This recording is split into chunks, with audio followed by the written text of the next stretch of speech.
जी, आपका नाम क्या करता हो, क्या समस्या? मेरी समस्या ये है, मैं रिक्शा चलाता हूँ तो बच्चों का पेट भरता हूँ और यहाँ नाइट में रिक्शा चलाता हूँ, उतना स्टेशन से धंधा करता हूँ। और मैं अंदर चला गया था और मेरे को अपशब्द बोल के ने प्रकाश भाई ने बाहर काट दिए।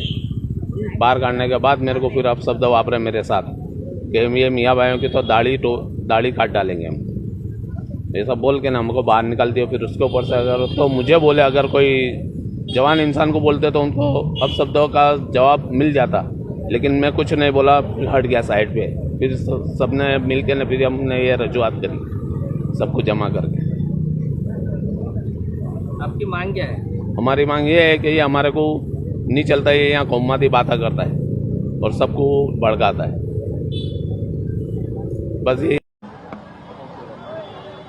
असलम સાયકલવાલા આજ રોજ ઉધના રેલવે સ્ટેશન ખાતે જે શ્રમિક રિક્ષા ચાલકો છે જે પોતાની કે ભાડાની રિક્ષા ચલાવે છે એ તમામ રિક્ષા ચાલકો સુરત જીઆરપી પોલીસ સ્ટેશન ખાતે એક રજૂઆત કરવા આવ્યા છે।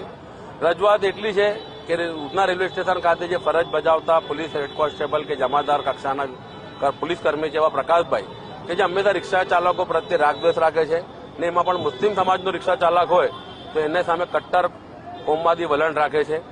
તારીખ 9/12/2024 રોજ એક સલીમભાઈ શાહ કરીને જે ચાચા બુजुर्ग રિક્ષા ચાલક છે જેમની ઉંમર આશરે 60-65 વર્ષની છે, એમની સાથે એમને અપશબ્દો બોલ્યા અને એટલું ઓછું પડતું એમ તો એમને સીધું ધમકી આપી કે તમે આવી રીતે બીજી વાર કરશો તો તમારી મિયાઓની તો દાઢી કાપવા જેવી છે, દાઢી કાપી નાખીશું। એટલે એના કારણે મુસ્લિમ સમાજના સૌ રિક્ષા ચાલકો સહિત અન્ય સમાજના રિક્ષા ચાલકોની લાગણી દુભાઈ છે અને એ માટે આજરોજ અમે અહીંયા પીએસસીને રજૂઆત કરવા આવ્યા હતા। અમારી માંગણી એટલી જ છે કે આવા પોલીસકર્મી કે જે જાણે છે કે સરકારી ફરજ દરમિયાન કે સરકારી નોકરી દરમિયાન કોઈ પણ દિવસ કોઈ ધાર્મિક સામાજિક કોઈની લાગણી ના દુભાય અને હંમેશા બિન સાંપ્રદાયિક નીચે નોકરી કરવાની હોય, તેમ છતાં પોલીસ તંત્રની છબી ખરડા એવા કૃત્ય કરનાર પોલીસકર્મીને તાત્કાલિક સસ્પેન્ડ કરવામાં આવે એવી માંગણી સાથે આજરોજ તમામ રિક્ષા ચાલકો અહીંયા ઉપસ્થિત રહ્યા છે।